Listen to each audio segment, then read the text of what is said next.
So, ladies and gentlemen, we move to the Leonardo da Vinci, the Salvator Mundi.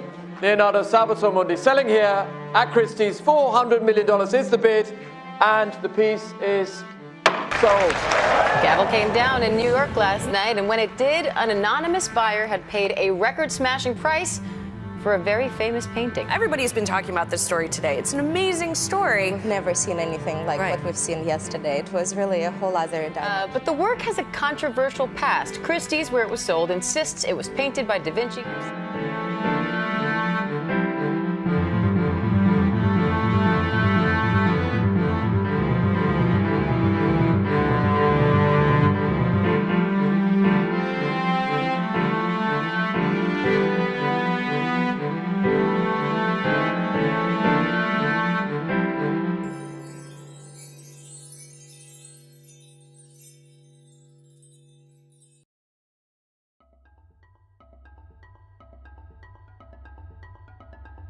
In order to figure out whether this is authentic or not, which is one place where we could sort of entertain ourselves by beginning, why don't we just compare quickly how this portrait looks in formal relation to the composition of all the other portraits of Leonardo. I think if we look at what they might have in common, any differences between this and everything else that is purported to have been of Da Vinci will stand out in greater contrast. Let's have a look.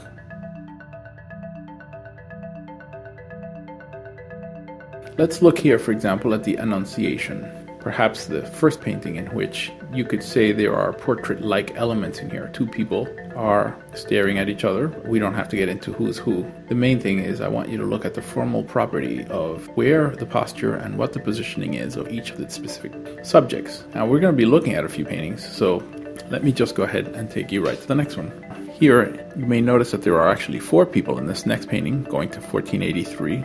And the thing I want you to, if you can, look at when you take in the totality of the genius of this painter is the actual position of the subjects, where their shoulders are.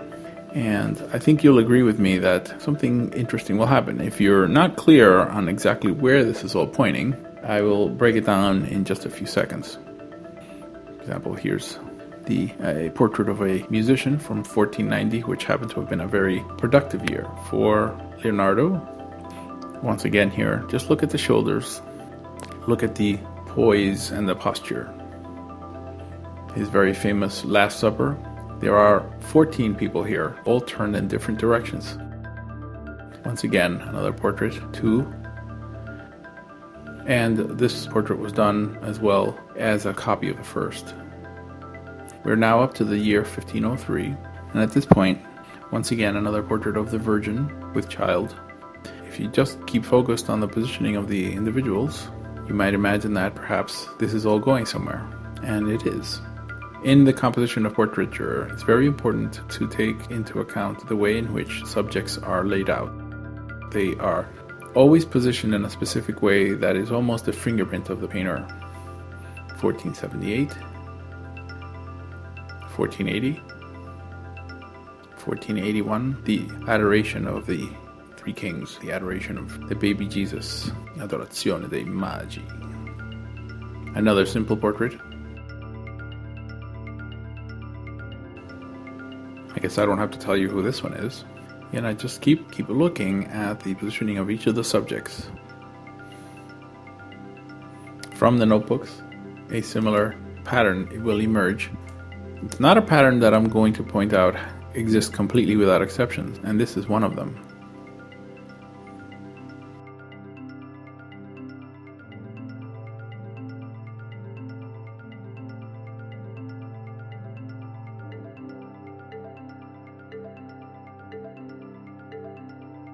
Alright, why don't we stop here? Many people have said that this is Leonardo himself at an old age. The first thing I'd like to point out is just the position of the shoulders, particularly the left shoulder, and the position of the subject in relationship to where the subject is looking. In fact, to make it a little bit easier, I'll just add a few arrows. Here, for example, we can see that the left shoulder of the subject is in the foreground, meaning it's closer to us with respect to where the other shoulder is. It's not in the foreground. And this left shoulder is reinforced by the fact that she's looking toward her left. Not surprisingly, the musician who we looked at earlier is also facing his own left, and even though his left shoulder is not in the foreground, there's no doubt that he's actually facing his own left, right?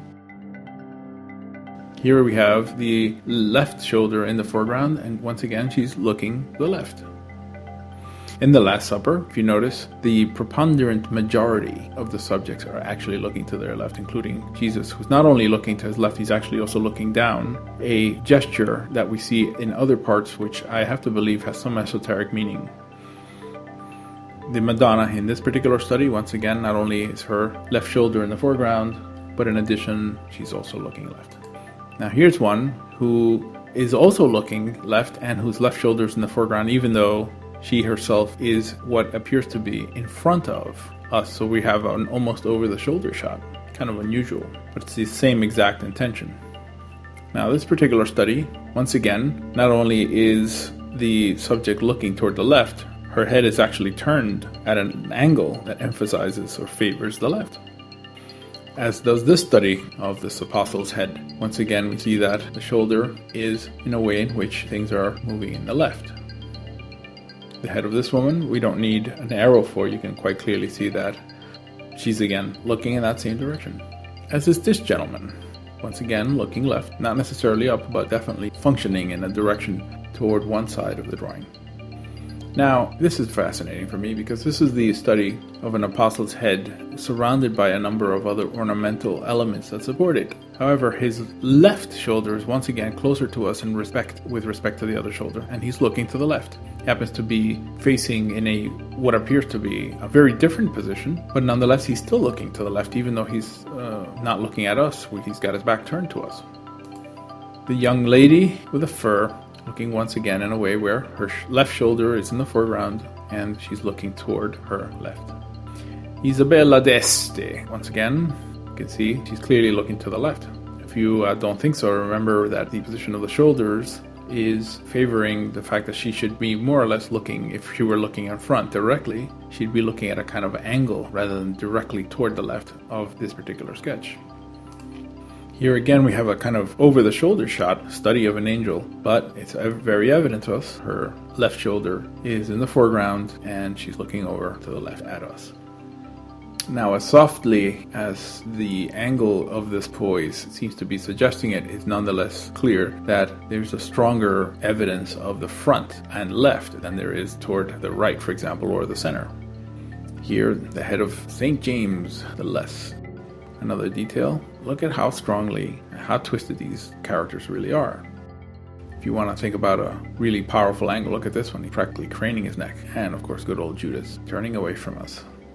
St. Peter, even in his sketches, Leonardo looked very strongly at characters that he drew, always facing what appears to be something like their left. It's not our left, it's their left.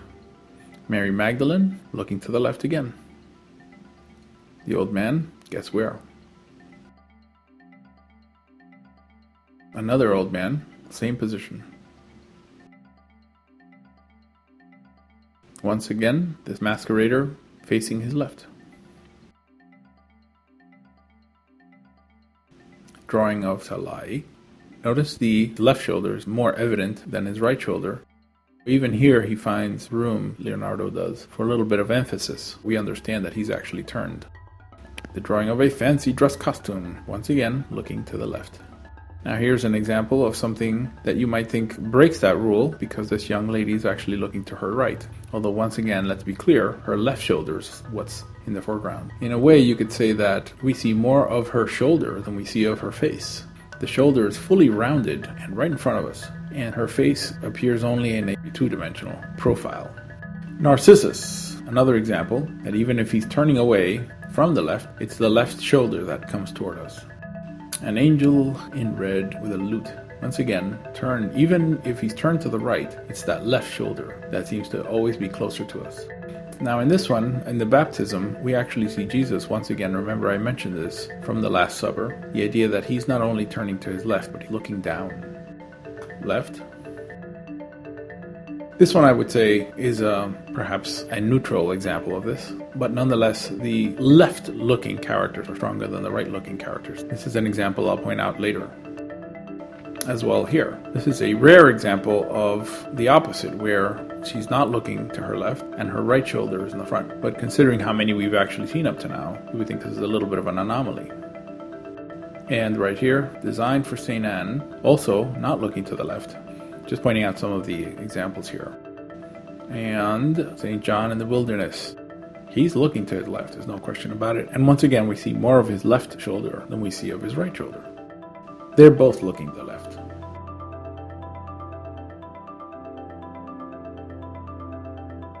Once again, and for reasons that I don't think I've ever seen anybody explain very clearly, the sense of sanctity, particularly as relates to, of course, Jesus, involves a portrayal of characters looking down towards their left. And as I said before, you see Jesus once again slightly to his left and looking down. I mean, you would expect that. He, being at the center of all the possibilities for resurrection, should actually be looking up. She's facing left, but she's turning at us.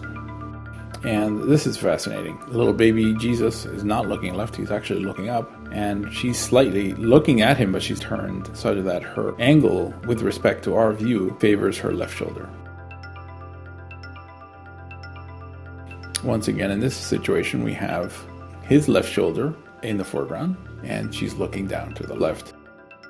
The old man we saw earlier is looking up, but is actually doing so in a way that he's rotated toward his left. Now, in this particular adoration, I really found this very fascinating. These are all the people who are looking to the left, and there's a number of people who are looking to the right. So why don't we compare them? For instance, if we put, let's just say, arrows there, we lit up, let's say, this particular work so that we could see the characters in contrast more fully. Let's say that we could look at all of the left from their perspective facing individuals and label them with these green arrows or light blue arrows. And these sort of magenta arrows would be where people are looking to the right. So at first glance, it would appear that the distribution between left and right lookers is relatively balanced. They're actually more on the left than they are on the right, but that's less the point that I want to make. More what I'd rather say is, what if we separated them? If we took this painting and we broke it up in such a way that we would only see in one version anyone who's looking left, and in a different version anyone who's looking to the right. Which would make the more complete painting, and which would make it the more dependent element of the overall work? Well, if we were to take just only the left-looking individuals, we could see a very interesting pattern here, which is that we have a pretty good sense of what an entire painting would look like. We have, for instance, everybody focused in a specific way and positioned in such a way that while you can tell that things are missing because I've actually replaced them with black, there's a way in which you can walk away with a feeling of a kind of narrative here. A story is being told that perhaps might make some sense.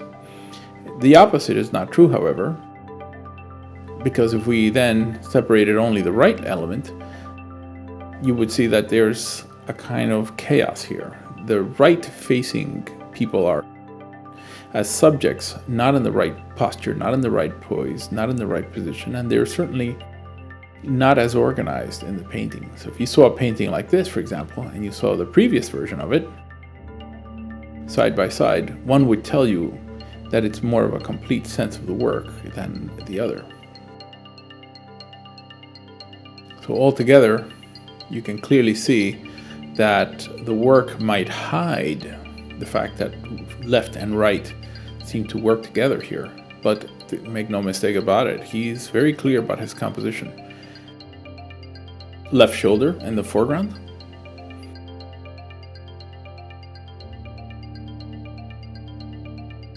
This is a fascinating one to because we actually have two smaller supporting characters looking to the right, but the two strong characters are facing the left. And if we were to separate them the same way as we did before, we would end up with what on the one hand seems like a pretty complete idea of what the painting is and what it's about, versus something that doesn't quite hold up. These are clearly supporting characters, supporting elements in the overall painting. The Mona Lisa, with not only is she looking to the left, but once again, her left shoulder is in the foreground.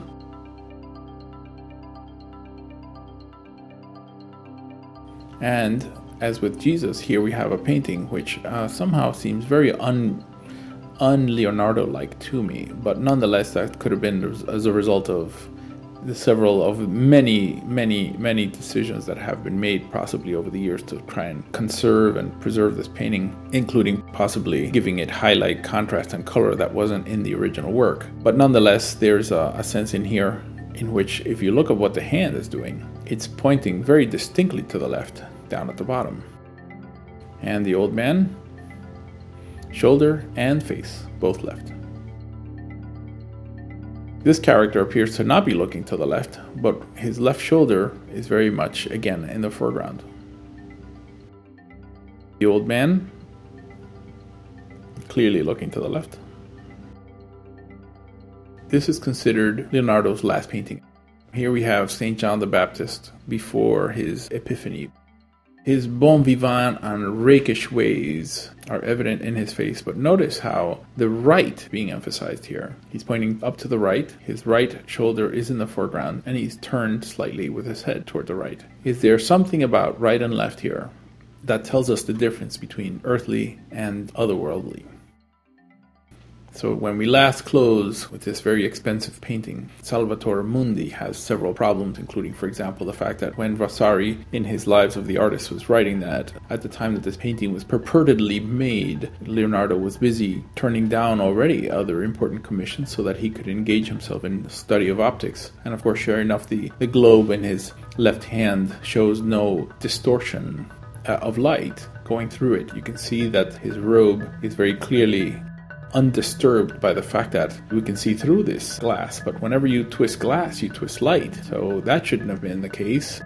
But let's just chalk that up to the possibility that maybe someone preserving this work at some point in its many years of existence made a mistake. What's not clear to me, though, is that this particular position with his shoulder, perhaps you could say that you could see more of the left of the shoulder than anything else. And with a complete lack of any kind of turn, considering how carefully we have seen he composed these elements, no. The only thing that matters is that we ask what we ask about the work of art itself. At the end of the day, that's all that matters, because the work is a constant, and the price and the sale history, well, that's the stuff of legend, lore, and sometimes a little bit of fiction too. Francisco Ricardo signing off. Thanks for your time.